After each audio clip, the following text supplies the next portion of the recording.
Hey, what's up, YouTube? Welcome to another watch channel. It's January 2021, and I'm going to show you my watch collection as of today. First up, we got the Pagani 40 millimeter. I think it's a PD 1661. So this is a 40 millimeter case design, which honestly, I got bigger wrists, and the 40 millimeter is absolutely perfect. 40 millimeter is pretty much like all the Rolex main sports model watches. I know they're coming out with like a 41 millimeter, but who cares? 40 millimeters is honestly absolutely perfect in my opinion. But anyway, getting back to it. So again, you got a sapphire crystal, 2.5 times magnification Cyclops, ceramic bezel. This is a nice blue too. Like, they did a really good job. The crown is very pronounced. It's so easy to use, and if you're familiar at all with any of the new Pagani watches, they got a really nice bracelet. See-through case back. Now the case back every single time on all Pagani watches is a mineral crystal, but it's not really a big deal. It just means, I mean, they have 100 meter water resistance, but I've seen some videos where people have tried testing it, and it still managed to survive to, I think, 60 or 70 meters, whatever pressure it is at that depth. And so that's when the mineral crystal of all things failed. So anyhow, I really love the look of this watch on this bracelet. It comes with the polished center links with the brushed on the side, and yeah, very cool watch.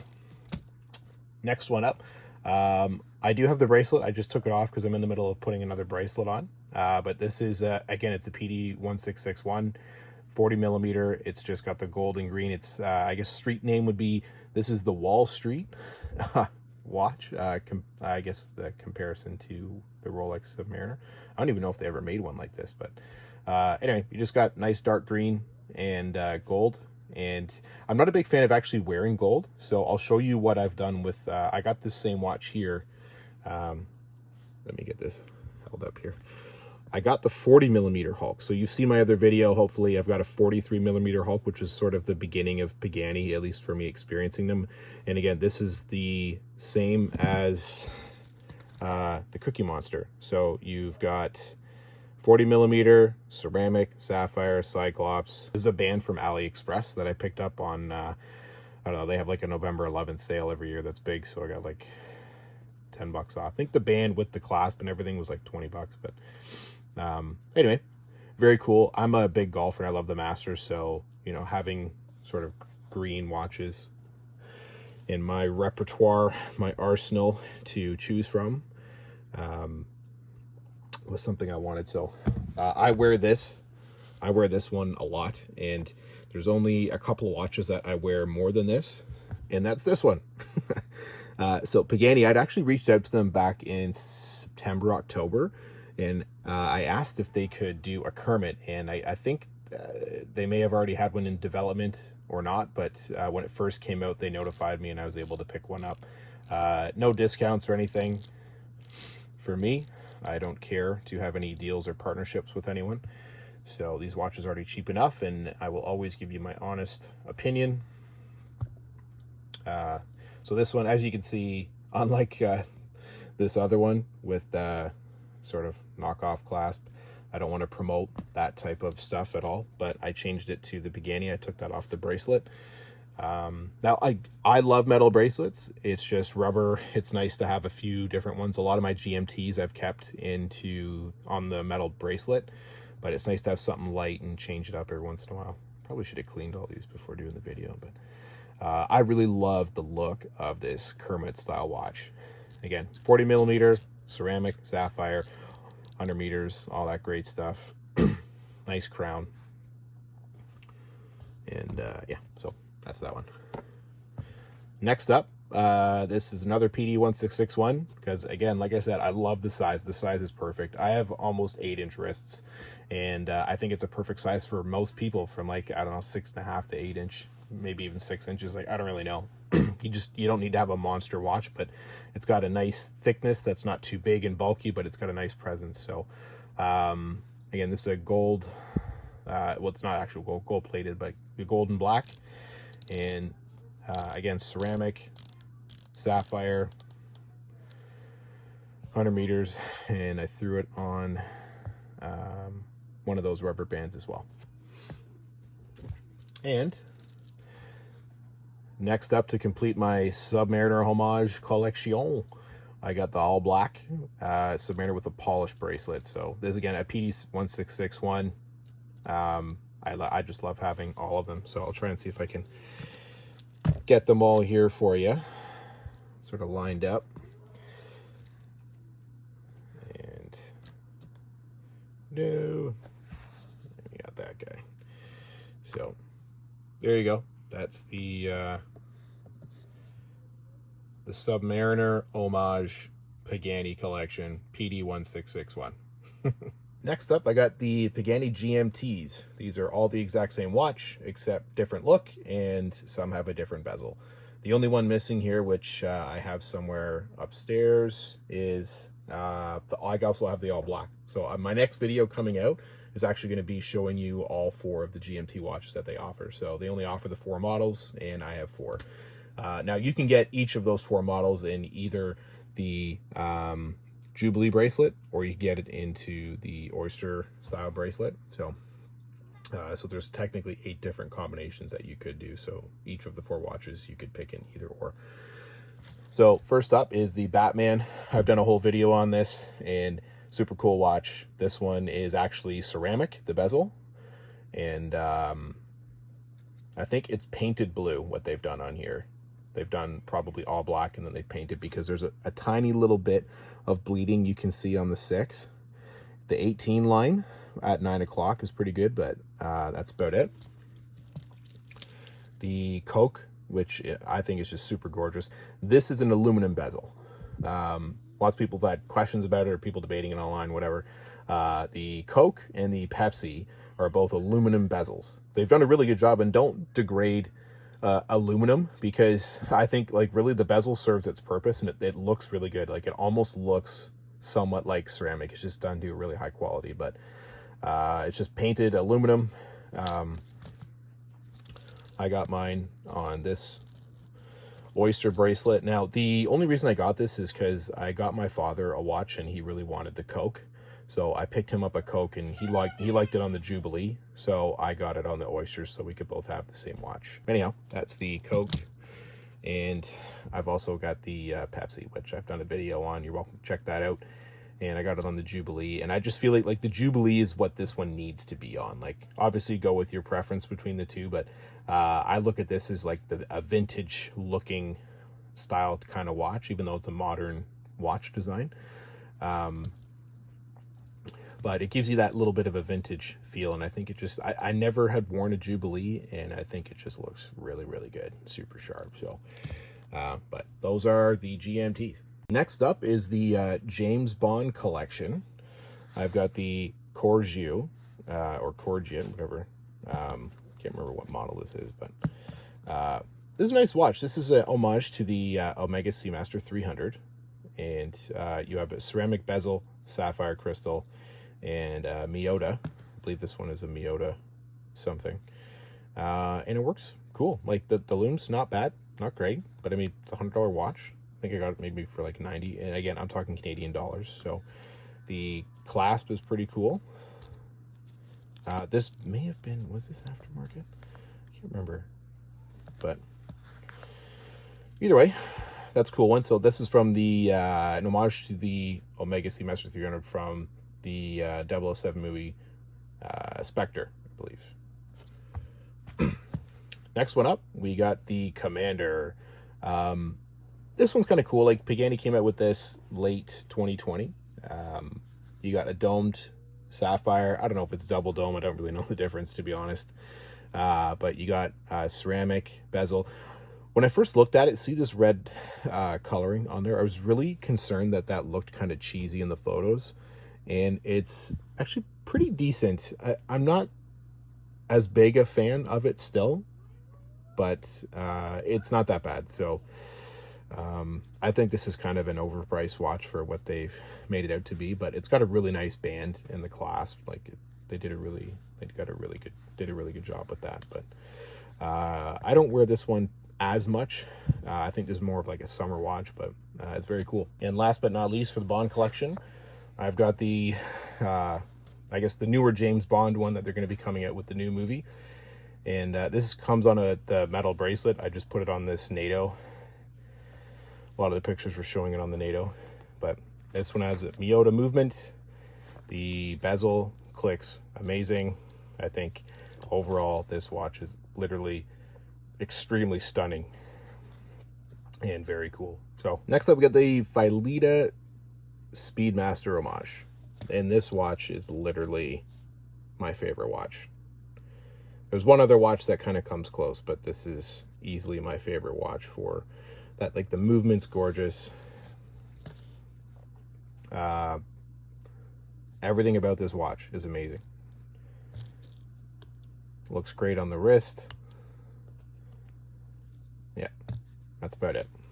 Now, I actually liked it so much that what I want to do, again, I don't know how long Phylida is going to be around or whatever, but I wanted to have a nice watch for my son later on in his life. So what I've done is, they didn't have any more of these available, but I picked up the off-brand. So I'll probably just give my son the option to pick one or the other.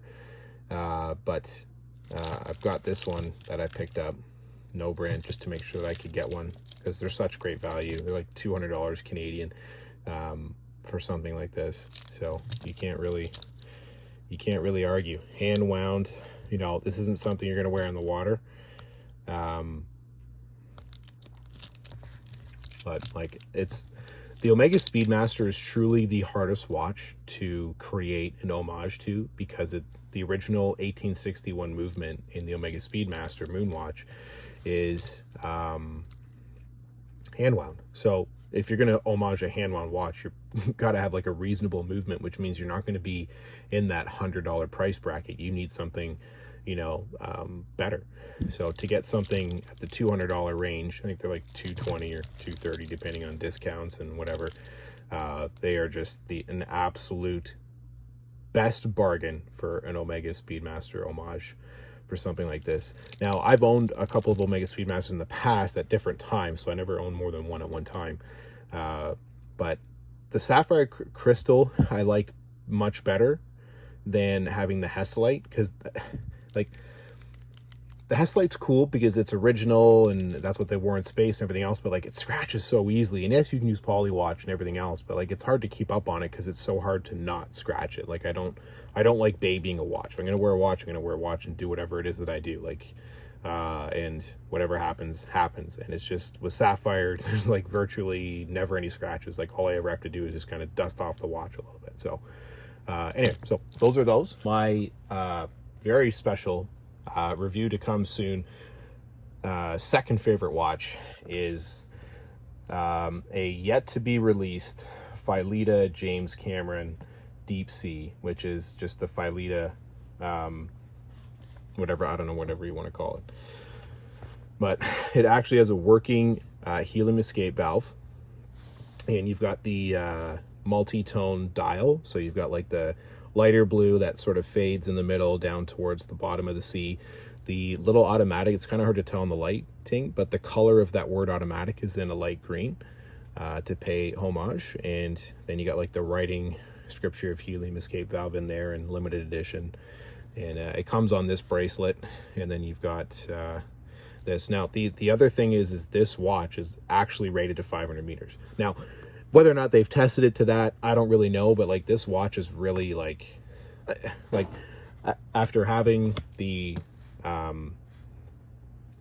guess their mechanical chronograph here to the Omega, like, they just make great watches, I think. Like, again, I don't know what they used to make in the past. I've seen sort of what they're doing, but to get any of these Phylida watches, I think you're winning. You're doing well. This is about 150 Canadian, again 225 Canadian, and this one I think is around 200 or something. I may have paid a bit less because of the deal, but either way, this watch is a beauty. It's a 44 millimeter dome sapphire ceramic. It's got pretty good lume. The bezel actually has, I think, BGW9, and then it's got like the same sort of Pagani style lume. So not the best lume on the indices, but on the outside, that lume will last you all night. And even the inner lume, you should be able to see it for most of the night. Next one is the actual only Swiss watch that I have. It's a Tissot Viso date. Really love this watch. This is one of the this is actually the very first watch that I really liked, probably 10 years ago when I was getting into watches. I never bought one at that time, but I always wanted to get one. You got a see-through case back on this watch. I just threw it on this sort of racing strap. I don't actually really wear this because I really love the other watches that I have. So, you know, maybe one day this one will go. I don't really know, but this is certainly the most valuable one because these are about $500 Canadian or so. And last but not least, I've got two Xeric watches. I am a big space geek, being into, you know, the Apollo programs and whatever NASA's doing. Like, I'm very science-based. A lot of my personal interests are following the NASA program and everything else. So when I saw the campaign on Kickstarter for these a year and a half ago or whatever for the 50th anniversary of the moon landing, I had to get it. So I got the Apollo 11 one, which has a negative lume, so the entire dial illuminates, and the little white dots that you see are what show up as white. These are the automatic versions, so you'll see on the case back you've got the rotor is the mission patch eagle, and they are numbered 89 of 1969. Yeah, so I can't even remember what they call this one. Blue Supernova, probably. These actually both, they got a Hesslite crystal, which is kind of neat. Like, again, you get a little bit of homages to it. I think what I wanted to do is put in order my top three for you. I'm going to do something that I don't even care. These three watches right here tie for third because I can't pick. I have the top two. That's such an easy top two for me, but these all tie for third for me. So I don't care what you guys think. I'm cheating, whatever. Number two, I really like this watch. I was talking with the owner of the Phyleta store when they released a watch like this. I can't remember, it was like an all black dial, and I said, hey, like, if you should do that in like the James Cameron style dial that has the fading blue. And he's like, okay, I'll get back to you. And he got back to me a couple weeks later, and he said, well, what do you think? I said, it looks great. You should add a little green, and then made the automatic there in green. And I really love how it came out, and it was really nice to get that sort of service. Again, I don't believe that they go and make custom watches for people or anything else, but I think that this is something that'll probably come available at some point. But you can get this watch. I just don't think, I haven't checked online in the last couple of weeks, but I don't believe you can get this dial in it yet. And hopefully if you're interested in this at all, I mean, reach out to them and let them know that you would like this, and see if they can produce it. And my favorite watch, number one, easily this one. Like, I don't want to say by far, it's just, again, me being into space and loving Omega and the Omega Speedmaster, like, this is the greatest homage, in my opinion, ever produced for the money, that mimics absolutely everything. The only things that it doesn't do is it doesn't have the Hesslite crystal, and like I said, the Hesslite is kind of annoying. So having sapphire for daily use, I'm not going into space, right? So having that, it just makes it easier for maintenance and longevity of the watch. Now at the bottom, the see-through case back material, again, is mineral, just like the Pagani's. The bracelet is very cool, very comfortable, but this also looks good on a black. You could put it on black leather. Like, there's so many looks. NATO's, it goes nice on absolutely everything. I would probably stick to a black type of band if it's not metal, but you really could do whatever you want with it, and it's going to look pretty good, because white and black as colors within this watch go with everything. And having that nice little bit of red on the chronograph lettering is cool. So anyhow, thanks for checking me out. Hope you enjoyed the watch collection. And as I said, it's January 2021, and every single one of these watches will be having a review come up for those that haven't already had one. And yeah, thanks again.